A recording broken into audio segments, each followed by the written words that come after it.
Amém. Bom dia, amada igreja. Paz. Que legal esse recado. Que legal tudo que aconteceu aqui agora. Glória a Deus. Ele está feliz de estar neste lugar. Ele está feliz. Já mostrou um sorriso para a pessoa do teu lado aí? Mostra o sorriso aí. Mostra um sorriso bonito aí. Isso aí. Fala assim, ó, dá como um orégano aí. Você não dá tipo dos dentes aí. Ó. Uau, estamos vivendo um tempo tão especial nesses dias, né? Que, sabe, meu coração está queimando. E eu gostaria muito de poder orar pelos enfermos. Esses dias eu tenho falado já com alguns irmãos que estão precisando de oração. E a palavra de Deus fala, né? Em Tiago lá, ele fala para chamar os líderes que oraram para aqueles que estão doentes. Então eu queria convidar aquele que está enfermo, que tem algum parente, alguém que está enfermo, que vem aqui na frente. Vamos orar por vocês. Pode vir, pode vir. Cadê os intercessores? Eu quero que os intercessores venham, porque atrás, enquanto os pastores vão estar orando aqui pelos enfermos. Pode fazer aqui uma experiência na frente. Vem aqui que foi precisando. E os intercessores vão ficar atrás de todas as pessoas. Pode ver os intercessores. Dai, por favor. Que eu quero amar a igreja que no seu coração é enfermo de fé. Em fé em Deus, acreditando por essa cura. Quem acredita que essa vida vai vir, sabe, é muito importante. Nós estamos vivendo um tempo tão agitado, tão difícil, não? Que quanto mais nós precisamos nos aproximar de Deus. Amém? E eu sei, eu acredito muito que Ele vai trazer uma cura. Então, eu quero que a igreja, em fé, fique aqui, amada igreja. Vamos levar as suas mãos para cada uma dessas pessoas neste lugar. Se os pastores vão estar orando e os intercessores vão estender as mãos sobre cada uma dessas pessoas. Amém. Eu quero ler uma palavra rapidinho antes de orar e falar um testemunho de 1 minuto. Há exatamente 4 anos atrás, nesse horário, eu estava numa grande em médicos intensivistas, obstetras, cardiologistas, tentando salvar a minha vida e a do meu bebê. Naquele motivo, meu coração foi paralisado. Depois de um tempo, eu voltei. Sabe por quê? Porque a palavra do Senhor diz assim: certamente Ele levou sobre si as nossas dores, as nossas enfermidades. E é sobre isso que eu quero orar nessa manhã. Então os intercessores podem pôr a mão. E nós queremos, Deus, nessa manhã render todas as enfermidades ao Senhor. Nós queremos, Deus, nessa manhã dizer que assim como o Senhor me tirou do vale da sombra da morte e me lembrou que a morte estava colada na cruz, nós queremos nessa manhã dizer que toda e qualquer enfermidade já foi sobre o nosso Senhor Jesus. Nós queremos declarar nessa manhã que toda enfermidade Ele levou sobre si. Ele levou sobre si as nossas dores. Ele levou sobre si as nossas dores. Ele levou sobre si as nossas dores. Ele é Deus. Ele é Deus. Ele é Jeová Rafa. Ele é o Deus que cura. Ele é o Deus do impossível. Ele é o Deus. Se assim como o pastor Arnaldo disse, fizermos a oração descrita lá em Tiago 5, a oração feita com fé, entre irmãos Ele faz. Ele é Deus. Senhor, nós queremos dizer nessa manhã que as enfermidades aqui apresentadas estão debaixo do comando do Senhor, Pai. Se assim for a sua vontade, Senhor, começa a tirar, Senhor, toda dor, Senhor, toda doença crônica. Nós queremos dizer para o mundo espiritual que não existe doença crônica diante do Senhor, que não existem doenças incuráveis diante do Senhor. Nós cantamos aqui, o seu nome é Yahvé, Deus sobre todos os deuses, Deus poderoso. Não existe incurável diante do Senhor, não existe. Não existe. Senhor, nós rendemos nessa manhã toda a nossa vida ao Senhor. Nós rendemos o nosso corpo físico ao Senhor. Nós rendemos, Senhor, desde uma dor muscular até uma doença, Senhor, que foi diagnosticada que será tratada para sempre. Nós com fé declaramos nessa manhã a soberania do Senhor sobre cada corpo físico aqui representado, Senhor. Nós terminamos essa oração, dizemos que só o Senhor é Deus, que nós cremos e confiamos no Senhor, Deus. Nós oramos, Senhor, não impondo algo que nós queremos, mas nós oramos rendendo a nossa vida ao Senhor. Só o Senhor é Deus sobre nós. Em nome de Jesus. Amém. Amém. Amém.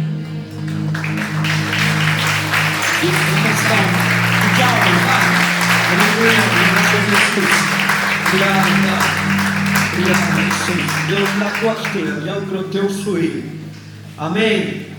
Pastor Tiago, por favor.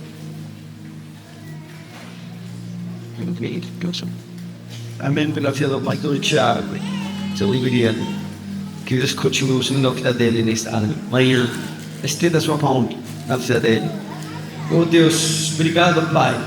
Obrigado mais uma vez, Jesus, por tudo que estou fazendo, Pai. Pelo que vai continuar fazendo, Pai.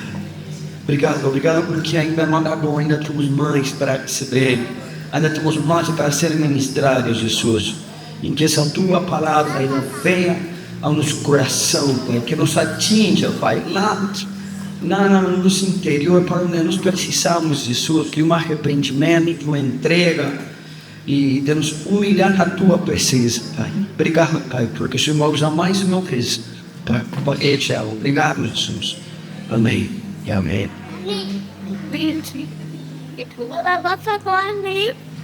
Bom dia, gente. Graças a paz. Vocês estão bem? Todo mundo bem? Estou muito feliz de estar aqui com vocês essa manhã. É um prazer enorme. Eu falei isso semana passada. E vou repetir aqui, é bom demais estar em casa. É bom demais estar aqui com vocês. É bom demais voltar. A gente passou algumas semanas em família de férias. Deus nos presenteou com uma viagem para fora do país e a gente pôde conhecer uma nova cultura. A gente pôde conhecer um povo novo. E foi muito bacana porque a gente viu tanta coisa legal lá, gente. Tanta coisa bonita. Tanto cenário bonito, tanta coisa tecnológica também bonita. Foi muito legal. E era tanta coisa legal. A gente visitou alguns parques que eu parava às vezes para pensar e ficava pensando, uau, como que uma pessoa pensou nisso, naquele brinquedo, como ele desenvolveu aquilo ali, a capacidade ali do ser humano de desenvolver coisas. E foi muito bacana para nossa família, né? E mesmo a gente vendo tanta coisa bacana lá, tanta coisa bonita, era como se o Senhor dissesse ao meu coração, nesses dias que a gente estava lá, Deus falou para mim assim, tudo isso, Tiago, é maravilhoso, tudo isso é muito bonito, tudo isso é muito divertido, é muito legal, mas nada se compara ao lugar que eu tenho preparado para vocês. Nada do que você está vendo aqui com a sua família se compara ao lugar que eu tenho preparado para vocês. E por diversas vezes eu me lembrei de 1 Coríntios 2:9, que diz: nem olhos viram, nem ouvidos ouviram, nem jamais penetrou em coração humano o que Deus tem preparado para aqueles que o amam. Os homens podem criar coisas maravilhosas. Um dos brinquedos que eu fui lá era o Avatar, foi o primeiro brinquedo que eu fui. E o Avatar é um simulador daquele filme do Avatar mesmo, acho que você já deve ter assistido. E tinha esse brinquedo que você sentava nele, era um simulador 4D ou 3D, eu acho que era 4D. Você sentava nele e era uma parede fechada, você colocava o óculos e de repente abriu uma tela gigantesca, imagina um telão gigante que você não consegue ver muito bem o fim dele. E aí era em simulador de você era como se você estivesse voando em cima daquele bicho do Avatar, que eles voavam. Então parecia que você estava voando em cima daquele bicho. Então você ficava olhando aquilo ali, o bicho ia voando sobre o mar, e a água espirrava, e aí você descia e voava sobre os animais, e vi uma baleia, e aquela coisa maravilhosa, uma criação ali do homem, a tecnologia incrível. Eu não sei se você já foi para um lugar assim, se você já, talvez você não foi para um parque assim, mas você já foi para uma praia que você olhou para aquela água transparente e falou, nossa, que coisa mais linda. Ou talvez você já foi para um lugar aí de mato e você vê aquele monte de árvore, a criação de Deus é maravilhoso, não é? A gente não precisa ir muito longe para desfrutar dessa criação. Você pode ir aqui no Pico do Urubu, acho que é para lá. Pico do Urubu, você pode ir lá tem uma vista maravilhosa. Pega o seu carro, pega o Uber, vai até o Pico do Urubu que você vai ver a criação de Deus, você vai ver a Lafogi lá embaixo, você vai ver a cidade, isso é muito maravilhoso, né? A gente pode ir para qualquer lugar dessa terra, a gente pode ir para o lugar mais lindo desse planeta, tudo isso pode ser lindo demais, mas não vai se comparar ao lugar que Jesus tem preparado para nós. Nada nesse mundo todo, gente, pode se comparar ao que Deus tem preparado para aqueles que o amam. Amém? Por mais que a gente se esforce para imaginar esse lugar, por mais que a gente tente alcançar com a nossa mente, nesses parques seu filho, um esforço humano em buscar um lugar novo, um esforço enorme humano em, de repente, encontrar uma nova terra, encontrar um lugar novo, mas nada do que a gente imagina vai se comparar ao lugar que Deus tem preparado para nós. Amém? Falando da viagem, confesso para vocês também, a gente ficou 26 dias fora, mas chegou uma hora que nós ficamos cansados. A gente queria voltar para casa. Viajar é muito bom. Tem um estudo, me parece, que você fica 14 dias mais ou menos fora, você aguenta, mas se você passa ali, você já começa a ficar em vontade de voltar para sua casa. E essa vontade bateu uma saudade enorme de voltar para casa. Eu lembro que no último dia a gente tinha terminado já os parques, foi bem tenso a nossa viagem. E no último dia eu até dei pulo lá, de alegria. Nossa, vamos voltar para casa amanhã, amor. Eu fiquei tão feliz com isso, porque eu estava realmente com saudade daquilo, né? E esse anseio de voltar para casa, de voltar para o nosso lar, ele é o mesmo anseio que Deus colocou nos nossos corações. Esse mesmo anseio que eu tive de vir para casa, de voltar para casa, nós também temos um anseio parecido nos nossos corações. É um anseio de voltar para casa, mas não é uma casa comum, não é a nossa casa normal, é um anseio pela eternidade, é um anseio de estar com o nosso Pai, de estar com o nosso Deus. Eclesiastes 3 fala sobre isso, você pode abrir seu Bíblia comigo, Eclesiastes 3, 11.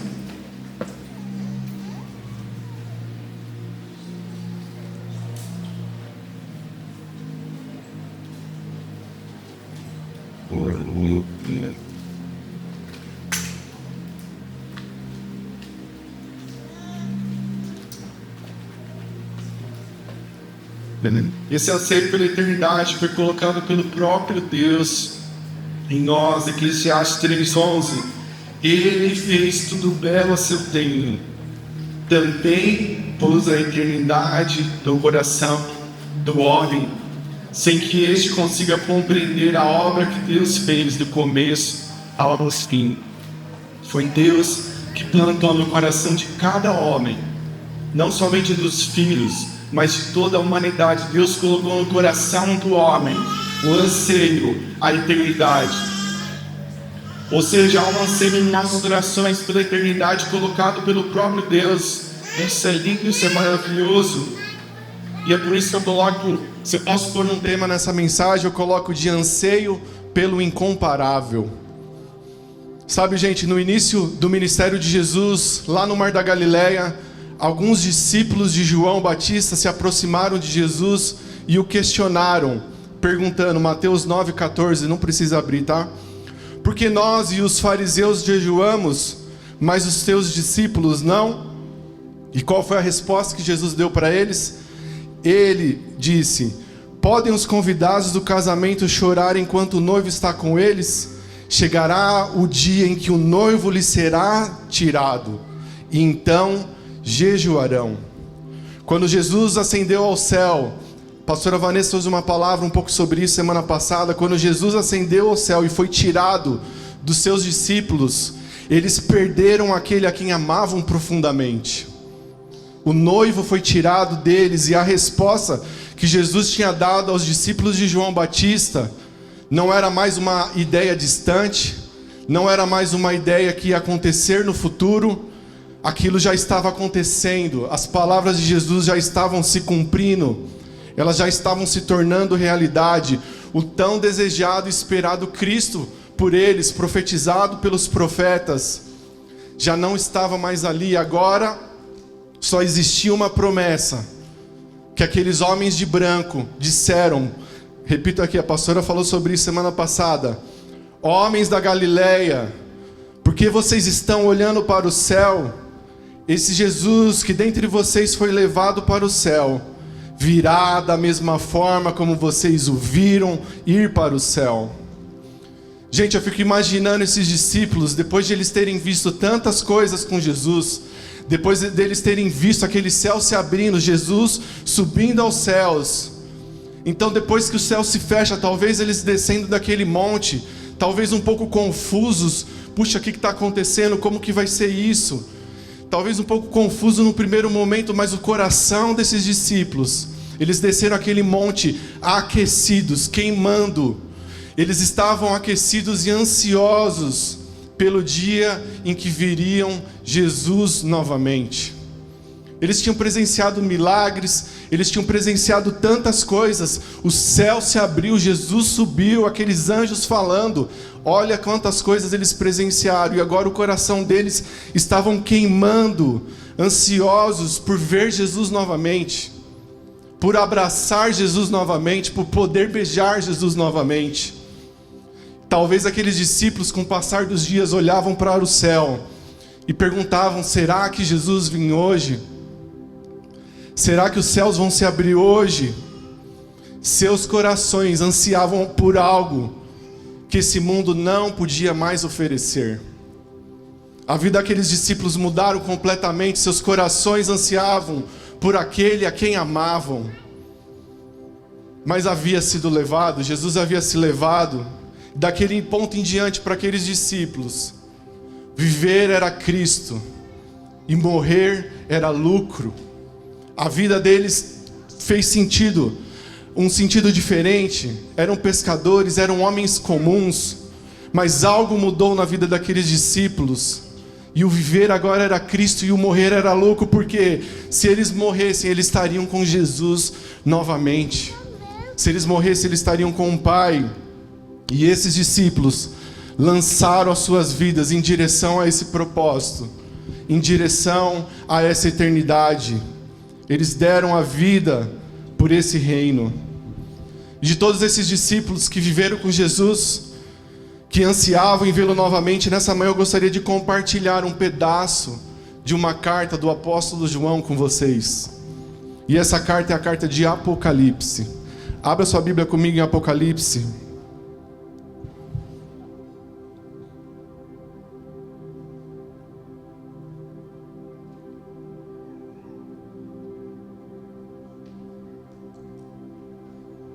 Apocalipse foi escrita por João, o apóstolo João. João era alguém muito próximo de Jesus. Ele foi chamado para ser discípulo de Jesus muito cedo. Estudiosos dizem que João tinha aproximadamente 24 anos quando ele foi chamado por Jesus. E João, ele era muito amigo de Jesus. Ele foi considerado o discípulo amado. Historiadores falam sobre isso. E ele tinha tanta liberdade com Jesus que até a sua cabeça ele reclinava no peito de Jesus. Eles eram muito amigos, e tamanha a amizade que eles tinham, e ele tinha essa intimidade com Jesus. João foi o único apóstolo a presenciar e sofrer o drama do Gólgota. Ele foi o primeiro a correr para o túmulo vazio no domingo da ressurreição. Ele foi o primeiro a reconhecer Jesus no mar de Tiberíades. Ele foi também a pessoa escolhida por Deus para receber a revelação de Jesus descrita nessa carta de Apocalipse. João foi um grande privilegiado, gente. Ele pôde desfrutar da intimidade de Jesus, da amizade de Jesus e também da revelação de Jesus através dessa carta. É bem interessante isso, que Jesus escolheu João, o seu amigo, para trazer essa revelação tão profunda contida nessa carta de Apocalipse.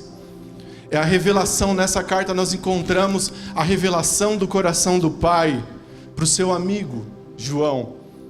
É como se Jesus dissesse para João: olha, meu amigo, eu preciso te revelar algumas coisas. Você verá minha glória. Preciso te mostrar algumas coisas que vão acontecer no futuro. Registra tudo, porque você precisa passar para as próximas gerações o que irá acontecer. Eles precisam saber, é como se Deus estivesse falando, eles precisam saber, eles precisam estar preparados. Eles precisam saber, enquanto eu não volto, Deus escreveu essa história. Deus falou com João para registrar para nós o que vai acontecer num futuro bem breve.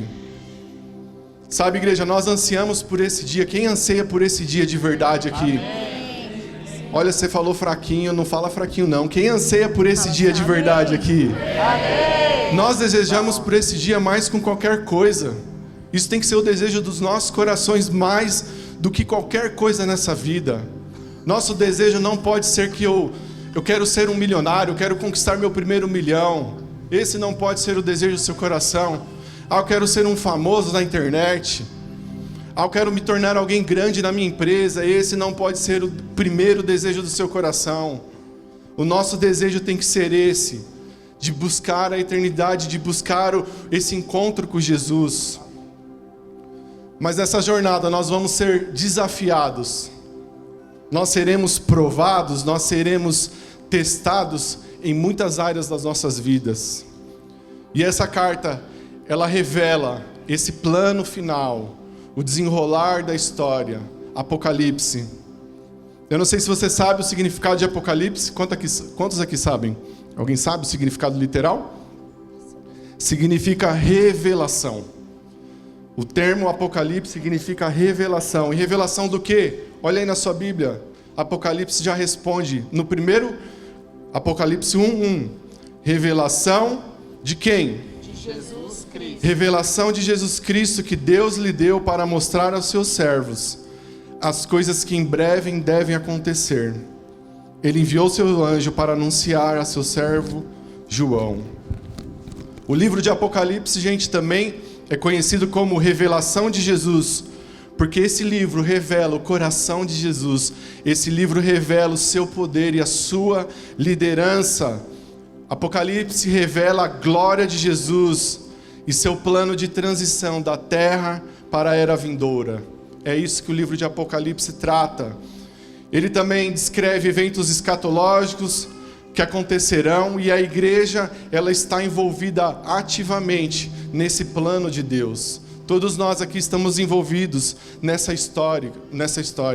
Amém? Basicamente, a essência do livro de Apocalipse é a revelação de Jesus Cristo. O livro já está dizendo no começo para a gente. É a revelação da sua glória, da consumação do seu plano eterno. E a volta de Jesus, ela vai acontecer. Só que ela só vai acontecer quando a noiva estiver preparada. Quando nós estivermos preparadas. Apocalipse 22:17 diz: o Espírito e a noiva dizem: vem. Quando nós estivermos em unidade com o Espírito Santo, clamando por esse clamor Maranata, o Senhor virá. Estudar essa carta, gente, é maravilhoso. Eu gosto muito, desde quando eu comecei a estudar a Bíblia, eu gosto muito de escatologia. É um tema que me atrai bastante. E foi muito bacana quando a gente decidiu falar esse ano sobre os nossos pilares como igreja. Esse ano nós vamos explorar bem isso todos os meses desse ano. E quando nós fechamos que o primeiro seria o retorno de Cristo, foi muito legal, meu coração ficou bem feliz com isso. Esse livro é maravilhoso, o que a Bíblia fala sobre o fim é incrível, vale muito a pena a gente estudar sobre isso. Eu aconselho você, pega esse livro e estude ele. Infelizmente, há uma mentira que Satanás plantou, que esse livro é assustador, que você não pode ler ele porque ele é perigoso demais. Isso não é verdade. Infelizmente, muitos cristãos têm medo de ler Apocalipse. Primeiro, porque talvez não entenda muito. Segundo, porque tem esse mito, que é um livro assustador, que é um livro que você vai ter medo. Quem tem que ter medo é quem não tem Jesus, galera. Aí eu acho que tem que ficar um pouquinho com receio. Mas se você tem Jesus, cara, é um livro fantástico. É a revelação que nós precisamos para as nossas vidas, para esse encontro que nós vamos ter com Jesus. Há uma chave nesse livro, eu quero ler com você Apocalipse 1:3.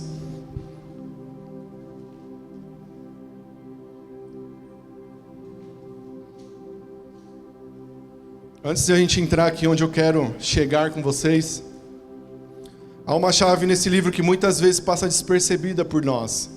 Apocalipse 1:3. Bem-aventurados os que leem. Olha o que Apocalipse está dizendo. Bem-aventurados que leem e também os que ouvem as palavras desta profecia e guardam as coisas que nela estão escritas, porque o tempo está próximo. Isso por si só, gente, deveria nos encorajar já a estudar Apocalipse, a estudar mais essa carta, porque há uma garantia de que seremos recompensados. Seremos recompensados se nós lermos, se nós ouvirmos e se nós guardarmos esses ensinamentos. O próprio Deus vai nos recompensar. E eu quero aqui passar com vocês rapidamente nas divisões básicas desse livro. Isso a gente precisa estudar com mais profundidade. Não tem como, em pouco tempo, a gente entrar no livro, explorar ele. Quem sabe, na escola bíblica, aí um dia a gente pode entrar na carta aí de Apocalipse e estudar só Apocalipse. Seria muito divertido e muito bacana. Falando em escola, gente, começou sexta-feira de novo. Foi sensacional a aula com o pastor Adriel. Gente, não deixe de participar da nossa escola bíblica. É uma vez por mês de forma online. Você nem precisa se deslocar da sua casa e você vai aprender tanta coisa da palavra, tanta coisa bacana. Quem sabe em uma hora a gente passa por Apocalipse também, né?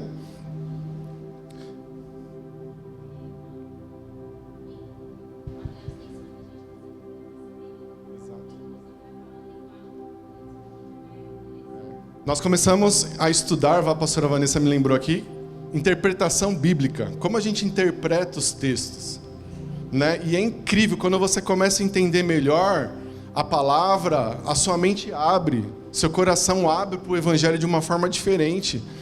Então assim, nós estamos aprendendo justamente isso, inclusive vai entrar em Apocalipse. Apocalipse tem bastante linhas teológicas, mas assim, quando você começa a estudar melhor isso, só acrescenta na sua vida espiritual, viu, gente? Então não deixe de participar aí da escola. Próximo mês, eu não fiz a primeira aula, a gente gravou a primeira aula. Procura a gente que a gente passa para você, você pode assistir depois, tá bom? Mas é legal participar com todo mundo ali, porque você tira dúvidas. Se você tiver uma dúvida, você já pergunta pro Adriel, nosso mestre e professor. Vamos embora aqui, ó. Primeira sessão, eu quero só passar para vocês a divisão básica. Não é o que a gente vai falar, não tem como falar de todos os textos aqui, de tudo que acontece em Apocalipse, mas a primeira sessão é Apocalipse 1. Eu gosto de escrever na Bíblia também. Se você quiser escrever na sua Bíblia, eu escrevi de lápis quando eu aprendi sobre isso, que a primeira sessão, Apocalipse 1, é o chamado de João para profetizar sobre o fim dos tempos. Apocalipse 1 é isso. Apocalipse 2 e 3 é a segunda sessão dessa carta. São as 7 cartas para 7 igrejas. Eu quero focar hoje nessas 7 cartas aqui com vocês, tá? A terceira sessão é Apocalipse 4 e 5, que fala da descrição da sala do trono. E a quarta e última sessão, Apocalipse do 6 ao 22, é a execução do plano de batalha de Deus. Então, Apocalipse 1, chamado de João para profetizar, é Deus chamando João. Apocalipse 2 e 3 são as 7 cartas às 7 igrejas. Apocalipse 4 e 5, a descrição da sala do trono. E Apocalipse de 6 a 22, a execução do plano de batalha. Não vamos conseguir explorar cada sessão, mas tem muita coisa aqui, só um parênteses, tem muita coisa aqui que parece ser difícil de entender, mas não é. Quando você começa a estudar, busque material. Eu tenho bastante material sobre isso. Se você quiser, eu te dou esse material. Mas quando você começa a entender algumas coisas, fica mais fácil. Por exemplo, lá em Apocalipse 13, fala de um dragão. Você já ouviu falar sobre isso? Quem é o dragão? E dragão representa Satanás. Em Apocalipse fala sobre uma besta. Quem é a besta? A besta é o anticristo. Depois fala de outra besta. Representa quem? O falso profeta.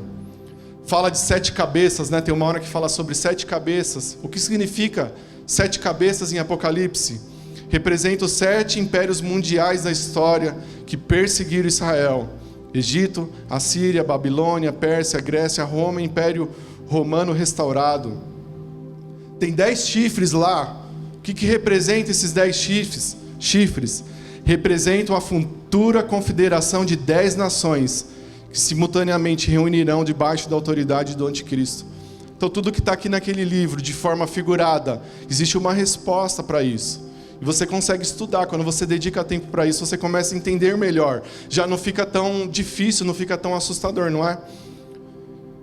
Então essa ideia de que Apocalipse é um livro assustador, foi o próprio inimigo que disseminou isso. Se você jogar no Google, eu joguei no Google para ver o significado de Apocalipse, uma segunda tradução ali do significado, lá do dicionário, é obra ou discurso obscuro, escatológico, aterrorizante. O próprio dicionário põe um medo na galera. Você entendeu? É o inimigo que ele faz isso para quê? Para que a gente não estude esse livro. Ele vai fazer de tudo para que você não busque conhecimento. Ele vai fazer de tudo para que você permaneça ignorante quanto às coisas que Deus tem falado, quanto às coisas que irão acontecer. É por isso que nós precisamos dedicar tempo, porque quando você estuda, novamente, não é algo tão assustador para quem é filho de Deus. Mas é importante, porque nós precisamos entender o que a palavra diz sobre o fim, para que a gente não seja pego de surpresa quando Jesus retornar. E hoje eu quero dar mais ênfase aqui com vocês nessa manhã nas 7 cartas às igrejas, que é Apocalipse 2, 3. A gente vai ler, eu vou correr aqui, a gente vai ler essas cartas, eu acho que vai dar tempo, ainda é 11h30. Mas essas cartas, só para dar um contexto para vocês, essas 7 igrejas nasceram num contexto de grande avivamento em Éfeso, lá em Atos capítulo 2, quando Paulo pregava no poder do Espírito Santo, em toda a Ásia Menor ali. Mas, meus irmãos, com o passar do tempo, essas igrejas, essas comunidades, elas foram seduzidas e elas deixaram o primeiro amor, elas entraram em um estado crítico de mornidão, elas permitiram a prostituição, a idolatria, elas abriram concessões para o pecado e, infelizmente, elas desviaram o coração delas da pureza. Essas 7 igrejas. E as 7 igrejas representam problemas ou dificuldades que a igreja naquela época estava enfrentando. E esses mesmos problemas, a igreja do fim dos tempos, elas irão enfrentar esses mesmos problemas que nós vamos falar aqui. Jesus falou profeticamente às igrejas do primeiro século, chamando elas a serem vencedoras. Jesus desafiou essas igrejas. Jesus chamou essa igreja para serem vencedoras. E a mensagem profética para a gente dessas cartas, ela tem como um objetivo principal, preste atenção nisso, nos dar instruções de como nós podemos nos preparar para a volta de Jesus. Nós não vamos ser pegos de surpresa, porque nós vamos estar preparados para o dia de Jesus, o dia do seu retorno. E as 7 cartas, elas definem verdades e o foco necessário para equipar a igreja para esses dias que virão. Amém? Nós vamos explorar aqui as cartas. Nessa carta aqui, Jesus estava falando com cristãos que já tinham conhecido o dom gratuito da salvação. Ele estava chamando essas pessoas para viverem de uma forma que poderiam receber as recompensas eternas. Quando nós reconhecemos as recompensas eternas, o pastor Vitor Vieira falou sobre recompensas eternas na palavra dele, abriu a série falando sobre recompensas. Quando nós conhecemos isso, nós somos estimulados a manter os nossos olhos na eternidade. com confiança de que nós seremos recompensados se nós nos permanecermos fiéis. Essas recompensas que Deus nos fala não são secundárias, elas não são irrelevantes, mas são parte do nosso destino eterno. O Senhor nos chama para vencer. O Senhor te chama para vencer. Jesus está torcendo por você, para que você consiga vencer essa corrida, para que você consiga herdar o prêmio que Ele tem reservado para você. Ele está torcendo pelas nossas vidas. Ele está torcendo por você e por mim. Vamos ler Apocalipse. Eu vou pedir ajuda hoje na leitura. A Dani vai me ajudar a leitura. Vamos ler a primeira carta. Cada carta que Jesus fala aqui com João, havia um desafio para cada igreja a ser vencido. E são esses desafios que eu quero deixar com vocês aqui nessa manhã. Quero passar esses desafios. Cada igreja tem um desafio. Nós vamos explorar esses desafios aqui, tá?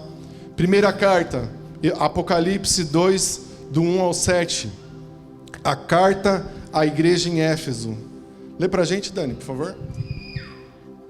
Ao anjo da igreja em Éfeso, escreva: estas são as palavras daquele que tem as 7 estrelas em sua mão direita e anda entre os 7 candelabros de ouro. Conheço as suas obras, o seu trabalho árduo e a sua perseverança. Sei que você não pode tolerar homens maus, que pôs à prova os que dizem ser apóstolos, mas não são, e descobriu que eles eram impostores. Você tem perseverado e suportado os sofrimentos por causa do meu nome, e não tem desfalecido. Contra você, porém, tenho isto: você abandonou o seu primeiro amor. Lembre-se de onde caiu, arrependa-se e pratique as obras que praticava no princípio. Se não se arrepender, virei a você e tirarei o seu candelabro do lugar dele. Mas há uma coisa a seu favor: você odeia as práticas dos nicolaítas, como eu também as odeio. Aquele que tem ouvidos, ouça o que o Espírito diz às igrejas. Ao vencedor darei o direito de comer da árvore da vida que está no paraíso de Deus. Essa é a primeira carta. A igreja de Éfeso. A igreja de Éfeso, gente, foi elogiada pela vigilância doutrinária. Jesus elogia a igreja de Éfeso. Mas ela foi repreendida por Jesus por perder o seu amor. A igreja de Éfeso, ela perdeu aquele primeiro amor que ela tinha pelo Senhor. Mas o Senhor chama essa igreja, o Senhor chama a igreja de Éfeso. Por quê? Porque Ele ama a igreja. Jesus ama a igreja de Éfeso e então Ele desafia a essa igreja a ser vencedora. E o desafio que Jesus lança para a igreja de Éfeso, o desafio é retornar ao primeiro amor. Esse era o primeiro desafio para a primeira carta, para a igreja de Éfeso. Retornem ao primeiro amor. Apocalipse 2:4, como a Dani leu: tenho contra ti, porém, o fato de que deixaste o primeiro amor. Retornar ao primeiro amor é o primeiro desafio para essa igreja. E a primeira aplicação para a gente nessa manhã é: talvez você se encontre nesse estado também. Talvez você se encontre no estado que você já não tem mais o primeiro amor pelo Senhor. Talvez você perdeu aquilo que um dia você encontrou dentro do seu coração. Um dia Jesus tocou no seu coração e aquilo foi incrível, foi amor à primeira vista. Mas talvez com o passar do tempo esse amor foi esfriando. Você foi deixando de lado esse amor, você já não cultivava mais esse relacionamento. Mas Jesus está lançando esse desafio para nós aqui, como igreja. Volte ao primeiro amor. Volte às primeiras práticas. Nós precisamos manter os nossos corações apaixonados por Jesus. Nós somos a igreja que antecede a volta de Cristo. E até que Ele venha, nossos corações precisam estar queimando de amor por Ele. Ele precisa ser a primeira coisa da nossa vida. Ele precisa ser aquele amor que você acorda pensando, que você vai dormir pensando. Então, o primeiro desafio para a igreja de hoje, que Jesus está falando aqui nessa manhã: volte ao primeiro amor. Segunda carta, a carta à igreja de em Esmirna, Apocalipse 2, do 8 ao 11, perdão. Ao anjo da igreja em Esmirna escreva: essas são as palavras daquele que é o primeiro e o último, que morreu e tornou a viver. Conheço as suas aflições e a sua pobreza, mas você é rico. Conheço a blasfêmia dos que dizem judeus, mas não são, sendo antes sinagoga de Satanás. Não tenha medo do que você está prestes a sofrer. O diabo lançará alguns de vocês na prisão para prová-los, e vocês sofrerão perseguição durante 10 dias. Seja fiel até a morte, e eu lhe darei a coroa da vida. Aquele que tem ouvidos, ouça o que o Espírito diz às igrejas. O vencedor, de modo algum, sofrerá a segunda morte. Segunda carta à igreja de Esmirna. Essa igreja, ela não recebeu nenhuma repreensão de Jesus, como nós lemos aqui, mas sim um encorajamento. Ele estava encorajando aquela igreja em vista à perseguição que ela enfrentaria. Essas pessoas dessa igreja eram pessoas financeiramente pobres, mas eram espiritualmente ricos. E Jesus encoraja elas a não terem medo das coisas que elas iriam sofrer. Jesus estava encorajando essas pessoas, elas seriam presas. Muitas delas não sairiam de lá com vida. E Jesus estava encorajando essas pessoas a viverem com esses olhos para a eternidade. Eles seriam mortos por Jesus. Eles seriam mortos por Ele. Mas se eles permanecessem fiéis, eles herdariam a coroa da vida. O Senhor chamou a igreja de Esmirna também para ser vencedora. E o desafio para aquela igreja era ser fiel na perseguição até a morte. Apocalipse 2:10: não temas o que hás de sofrer. O diabo está para colocar algum de vocês na prisão, para que sejam provados. A igreja que antecede o fim, a igreja que antecede o retorno de Cristo, ela será perseguida. Eu não sei se você tem acompanhado o que tem acontecido na Síria, mas ontem veio um vídeo no meu Instagram de um homem, eu não sei se ele era cristão, o site era cristão, a página, mas ele estava preso numa cruz, com as mãos amarradas, com o rosto para lá. Um soldado, eu não estudei ainda o que está acontecendo muito na Síria, mas eu sei que está com alguma perseguição lá. E esse soldado vai por trás desse homem e dá 3 tiros na cabeça desse soldado, dessa pessoa. Então, assim, não está muito distante de nós vermos isso nos nossos dias. Tem cristãos sendo perseguidos, tem pessoas morrendo pelo Evangelho. Somos privilegiados de poder estar aqui nessa manhã, reunidos sem nenhuma perseguição. Mas a palavra fala sobre a igreja do fim dos tempos. Talvez nós vamos viver isso, talvez não na nossa geração, mas nós devemos estar preparados como essa igreja. O desafio de ser fiel até a morte, de ser fiel até o fim. Se for necessário, nós precisamos dar a nossa vida. Essa é a igreja, é a segunda carta. Terceira carta, Apocalipse 2, 12 a 17.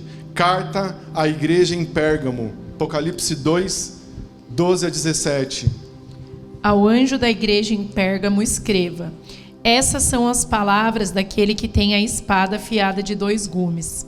Sei onde você vive, onde está o trono de Satanás. Contudo, você permanece fiel ao meu nome e não renunciou à sua fé em mim. Nem mesmo quando Antipas, minha fiel testemunha, foi morto nessa cidade onde Satanás habita. No entanto, tenho contra você algumas coisas. Você tem aí pessoas que se apegam aos ensinos de Balaão, que ensinou Balaque a armar ciladas contra os israelitas, induzindo-os a comer alimentos sacrificados a ídolos e a praticar imoralidade sexual. De igual modo, você tem também os que se apegam aos ensinos dos nicolaítas. Portanto, arrependa-se, senão virei em breve até você e lutarei contra eles com a espada da minha boca. Aquele que tem ouvidos, ouça o que o Espírito diz às igrejas. Ao vencedor, darei do maná escondido. Também lhe darei uma pedra branca com um novo nome nela escrito, conhecido apenas por aquele que o recebe. Essa é a igreja, a terceira carta, a igreja de Pérgamo. A igreja em Éfeso, gente, resistiu ao falso ensino, como a gente falou. A igreja de Esmirna enfrentou perseguição. E a igreja de Pérgamo aqui, eles enfrentaram os ataques.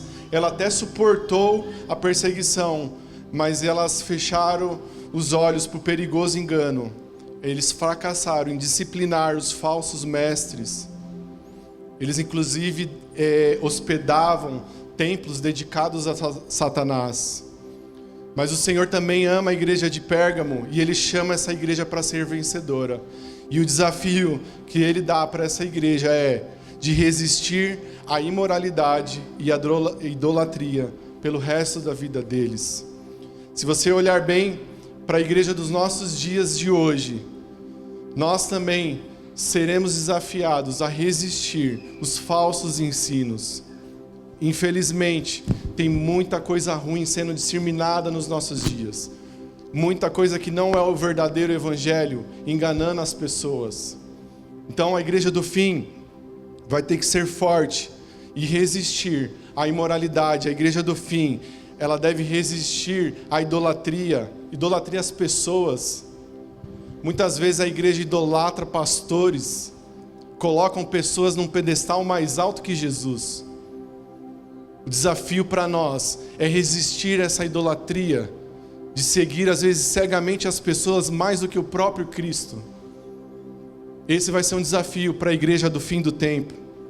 Quarta carta, eu vou dar uma corrida aqui, gente. Quarta carta, Apocalipse 2:18. A igreja em Tiatira. Vai lá, Adele. Ao anjo da igreja em Tiatira escreva: essas são as palavras do Filho de Deus, cujos olhos são como chama de fogo e os pés como bronze reluzente.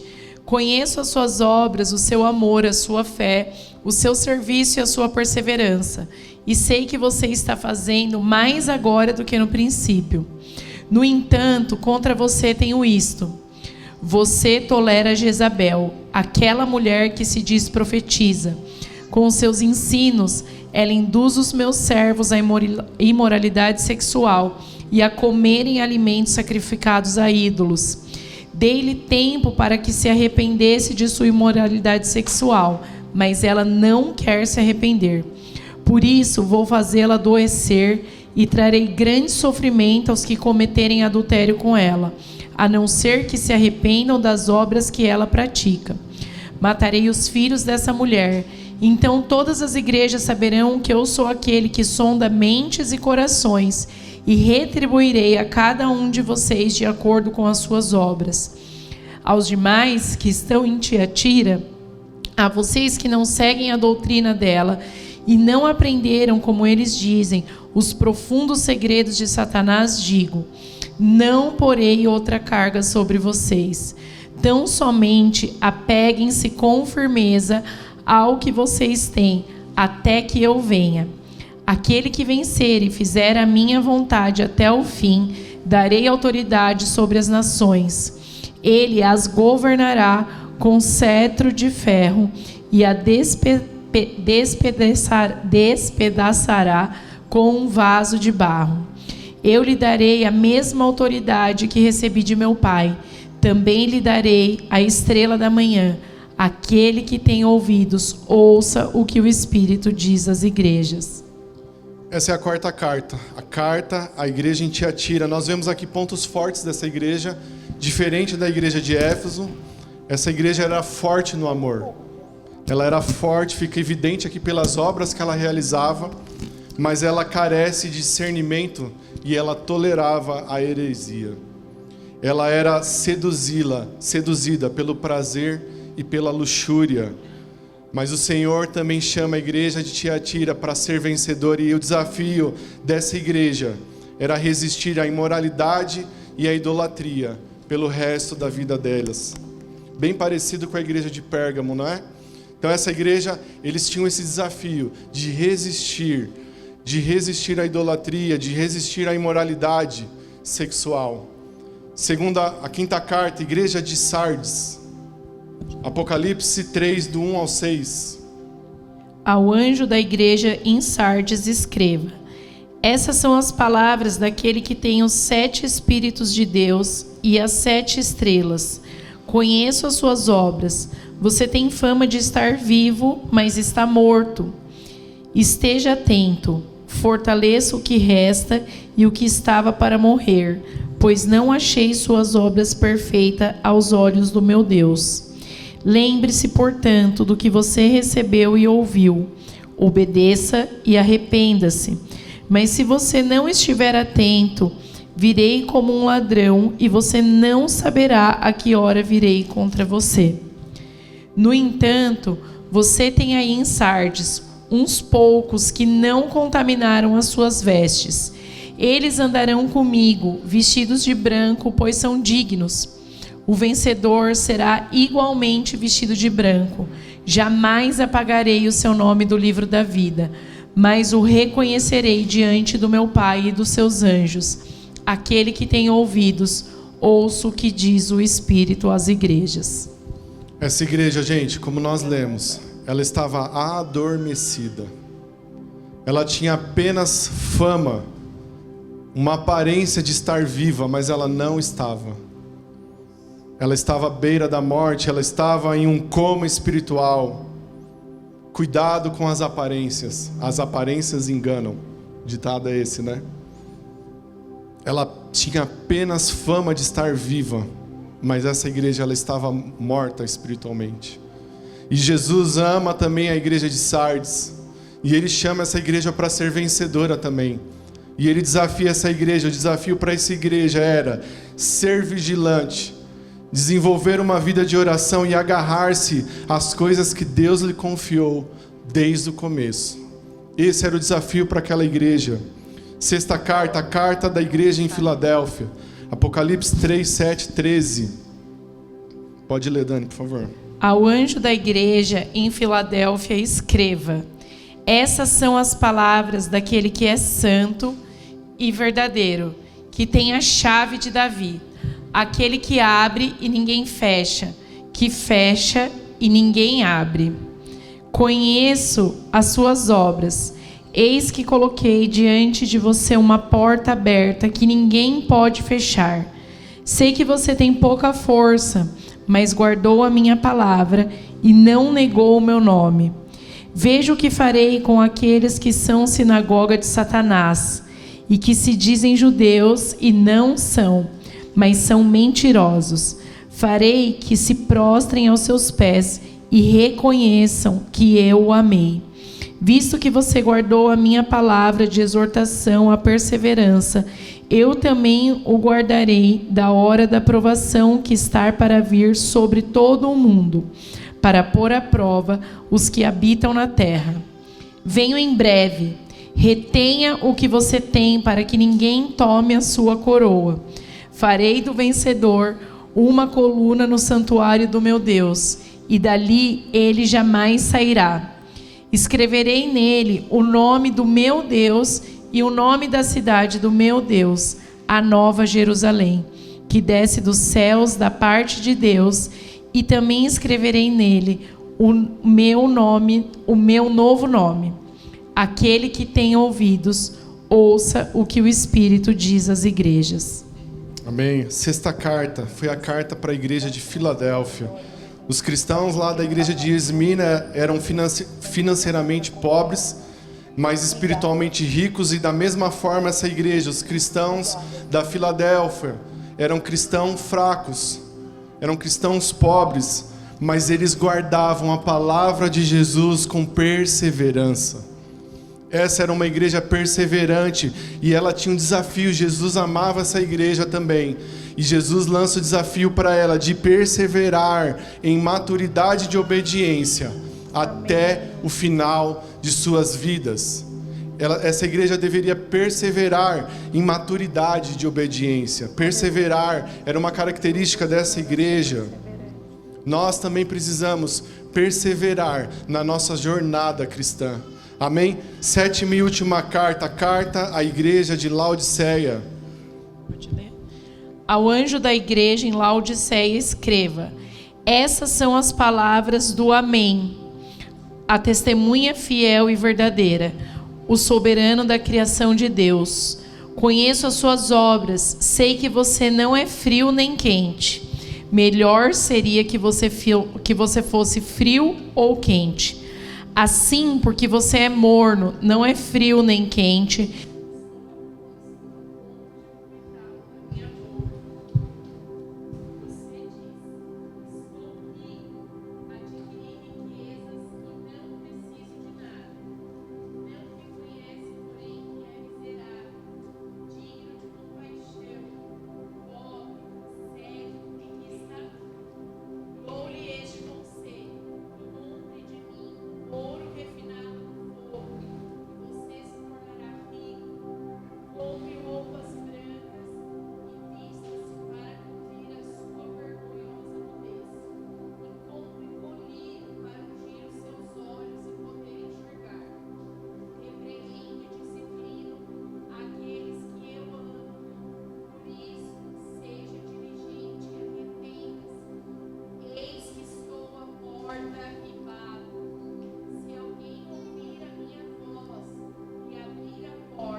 Amém. Obrigado, Dani. Essa foi a última carta, a carta à igreja em Laodiceia.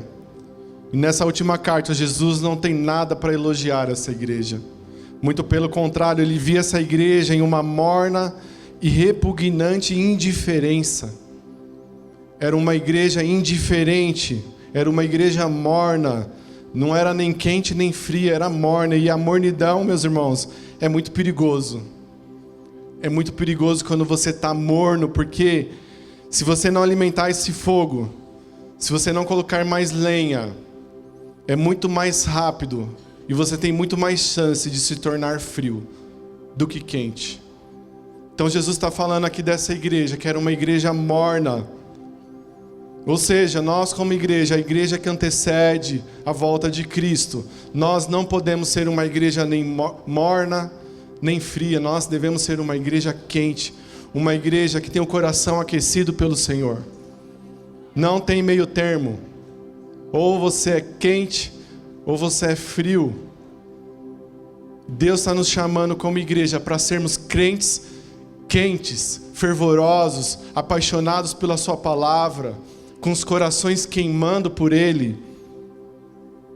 E você só consegue manter isso em uma íntima e profunda comunhão com Deus, através da sua palavra, através da oração. A igreja de Laodiceia, ela estava morna, mas Cristo ama a sua igreja, e em tempo Ele repreende essa igreja, porque só é repreendido quem é amado. Jesus repreende quem Ele ama, porque Ele quer que essa pessoa mude. Então, em tempo, Jesus repreende essa igreja, e o Senhor chama a igreja de Laodiceia a ser vencedora. E o desafio era lutar contra a espiritualidade morna também, contra a mornidão. Esse era o desafio dessa igreja, lutar contra a mornidão. Essas igrejas, querida igreja, Adoração em Vida, essas cartas, elas foram escritas para nós também, para nos preparar para os dias que antecedem a volta de Cristo.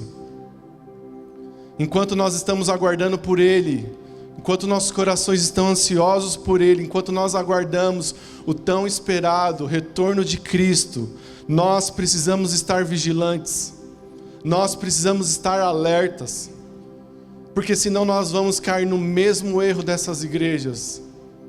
nós precisamos estar vigilantes até o fim das nossas vidas.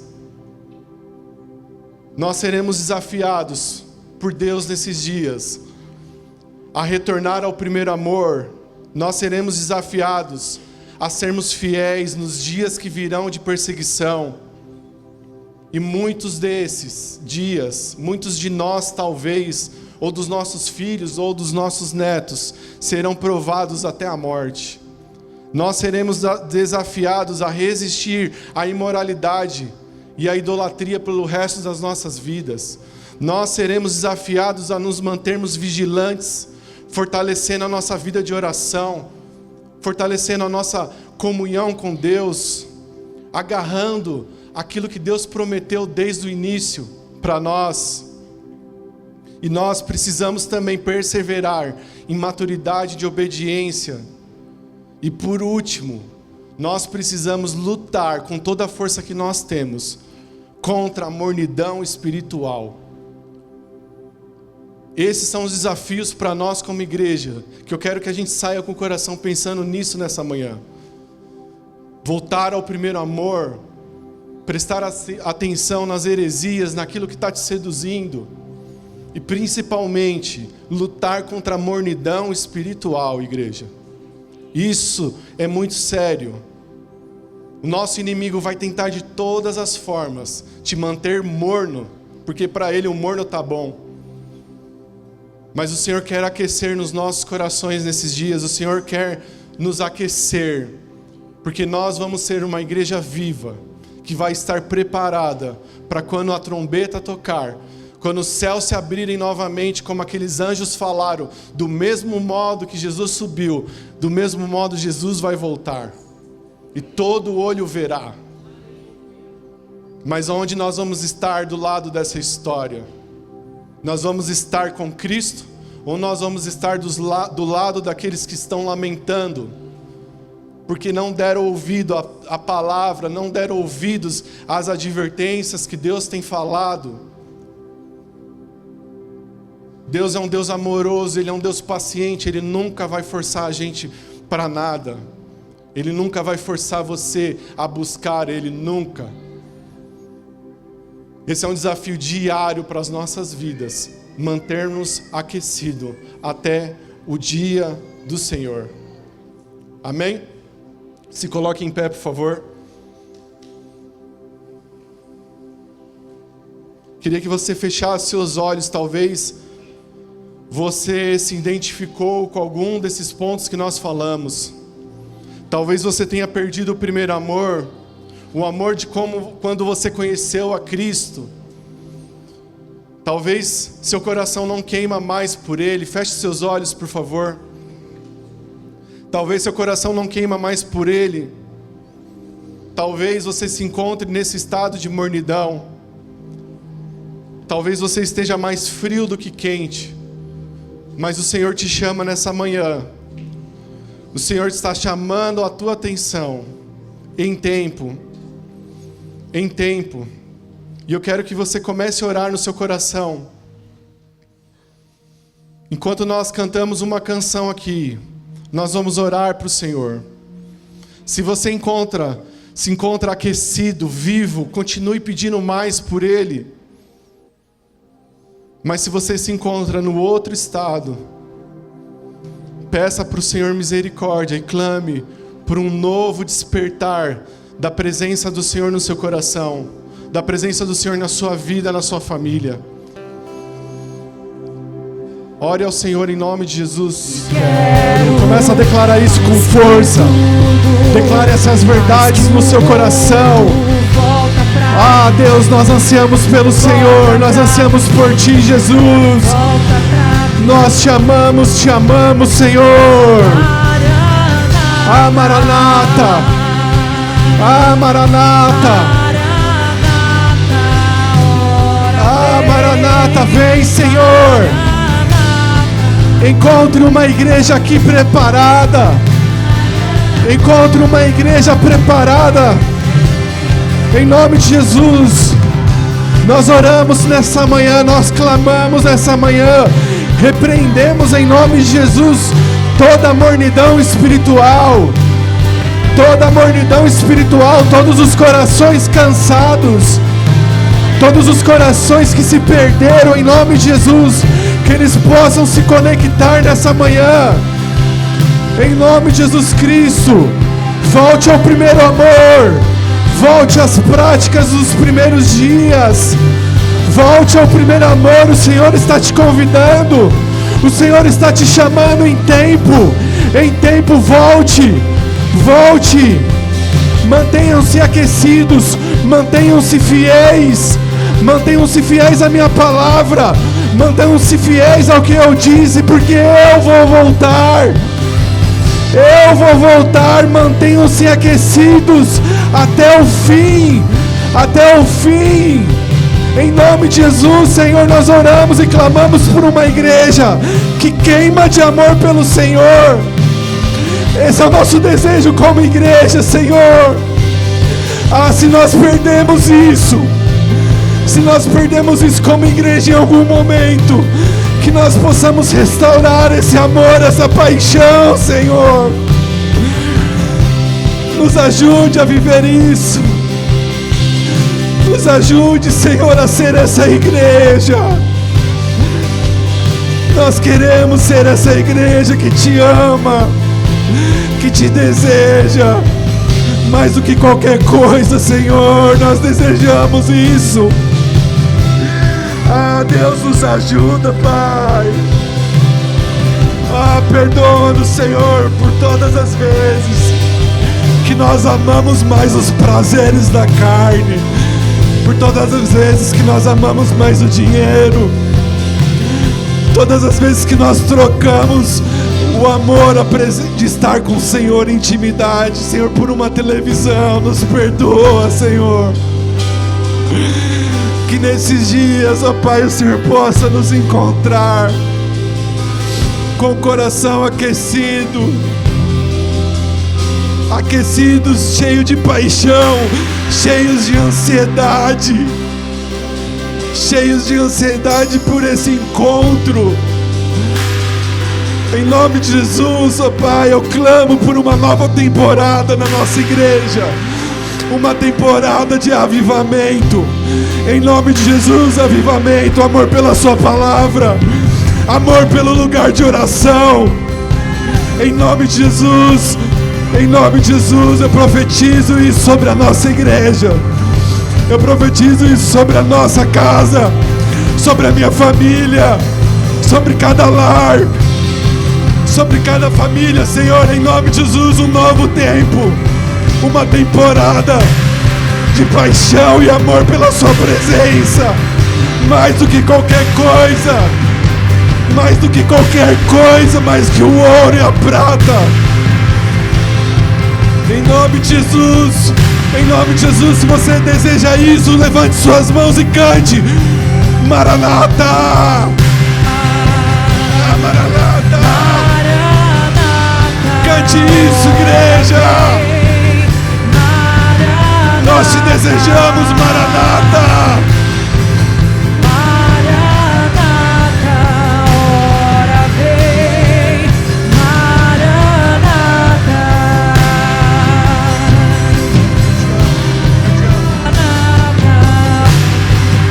Vamos lá, igreja.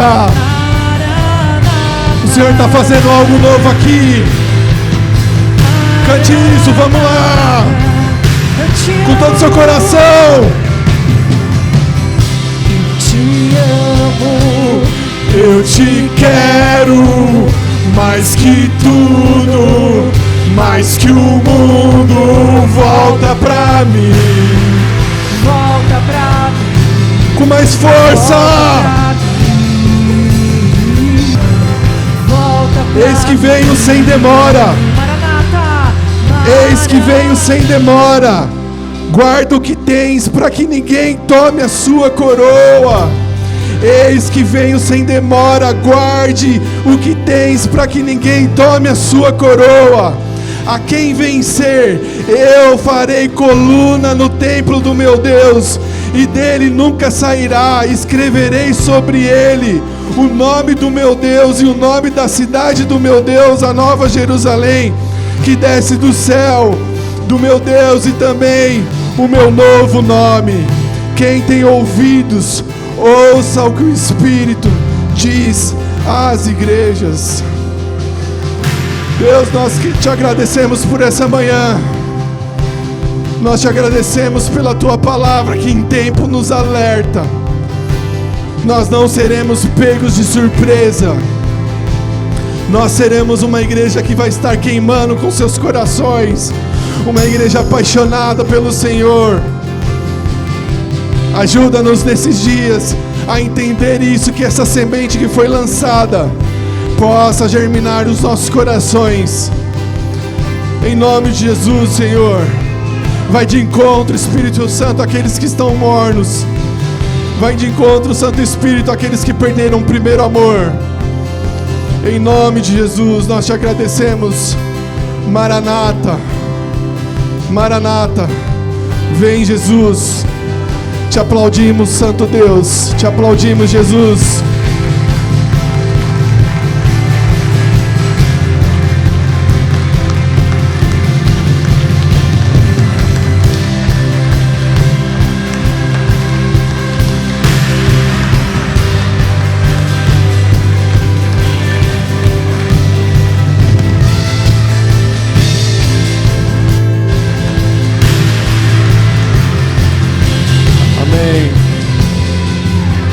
Amém, meus irmãos.